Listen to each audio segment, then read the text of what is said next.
tinatawag na pag-ibig. Magandang araw mga kababayan.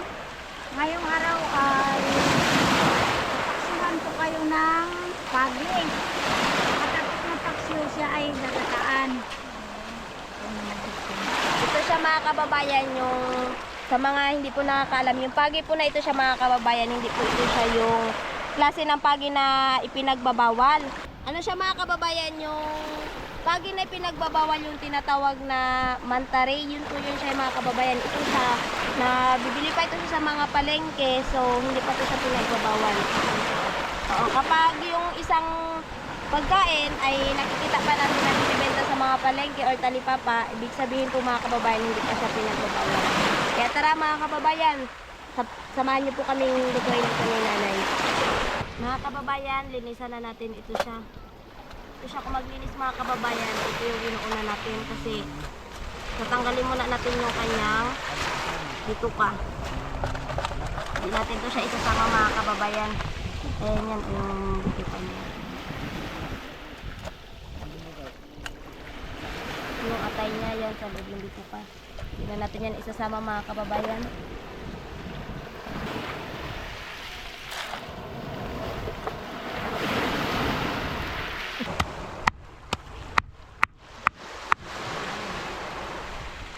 Yan nga nang sabi ko kanina mga kababayan, yung pagi na to, hindi siya yung bawal. Yung pinagbabawal ay yung manta-ray or saranga kung tawagin dito sa amin.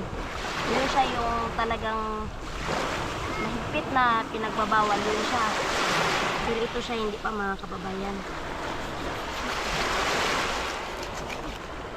Napakasarap ng laman nito mga kababayan. Kahit yung tinik niya, pwedeng kainin kasi malambot talaga siya. Laman niya mga kababayan, no? Oh. Big yung laman. Bayan, ngayon po kuha tayo ng ito yung tanglad. Mga kababayan, ito siya yung ihalo natin sa atin mamaya sa pagi para matanggal yung kanyang langsa. Ngayon naman po ihanda natin ang gagamitin ni nanay sa kanyang pagluto. Ito ay ang sibuyas, may bawang at luya. Mga kababayan, simula na ang pagpapaksyo ng pagi. Papaksyohin muna natin bago siya kakataan.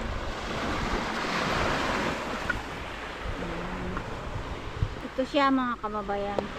Lulutuin muna natin sa suka para matanggal ang kanyang lansa.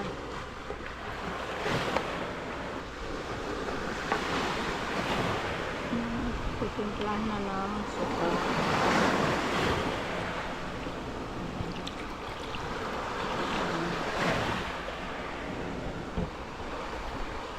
Nilagyan na naman ng asin. Ayan.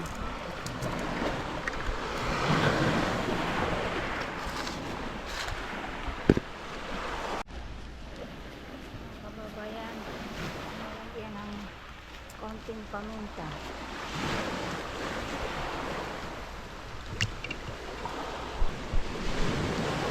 Tatakpan na. Ako'y magbibiak ng nyog para sa ating pagi na pinaksiw na may gata. Oh, sayang sa sabaw.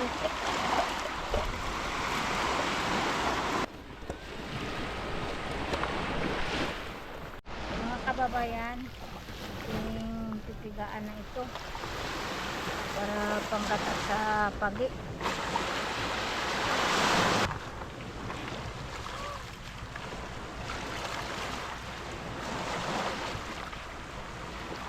Pwede na ito.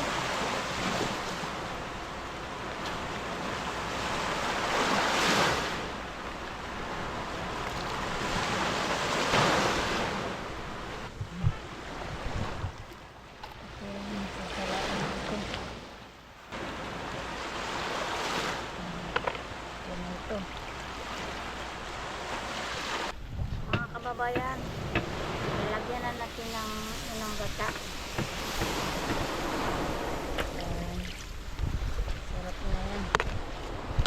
Tuyo-tuyuan lang natin ito.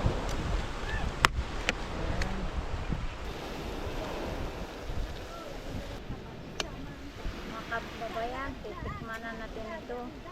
Ang ginataang pagi.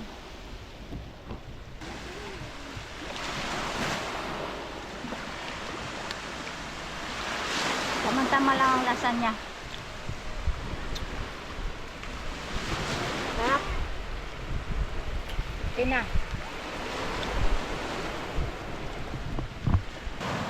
Mga kababayan, kain na po tayo. Thank you, Lord. Wow. Ginataang Yummy, pagi. yummy. Sarap. Ito ang tinatawag na pag-ibig. Pag-ibig. Sarap ito mga kababayan. Ito ang pag-ibig na walang laman. Kaya pala ang sarap. Sarap. Ito sa mga kababayan, kahit buto, kahit yung tinit niya, pwede mo kainin kasi malambot na siya. Sarap pala ang pag-inataan. Pakyuhin mo muna sa suka.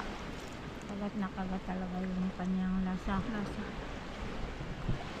Sakto-sakto lang mga kababayan yung timplada ni nanay. Kuhang-kuha niya lagi. Sarap talaga ng mga lutong nanay. Sa suluya. Ayun na mga kababayan, samahan mo niyo na kami magkain. Ito na mga kababayan, sa nagre-request dyan, ito na po yung ginataang pagi.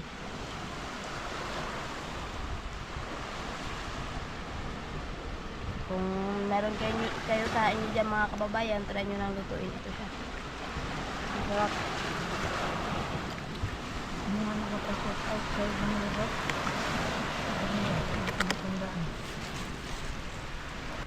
Iba yung luto ni nanay, no? Hindi malangsa. May tanglad siya. Ah, May sili. Paminta, kumpleto ricado. Basta mga kababayan, tips lang ni nanay, pag magluto kayo ng pagi, kailangan lagyan ng Tanglad.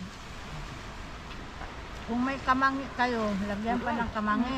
Napakabango nun. the best yun, yung kamangi. Sabi saya ay sangig. Kaya lang ang sangig ko ay sa sobrang hindi ng init namatay. Pero ngayon nagtutubuan na. Kaya nga eh. Ang dami yan doon sa bahay, di ba na eh? Mga alanganin pa rin. Yan ba yun yung pwede rin ilagay sa likod ng bata pag may ubo, di ba? Sangig na yun ay gamot din sa pag nagkasakit ang likod natin.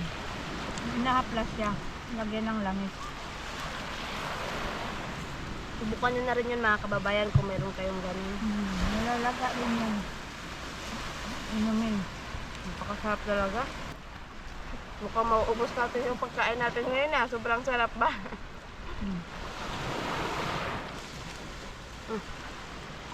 Dagdagan pa kayo? Dagdagan pa.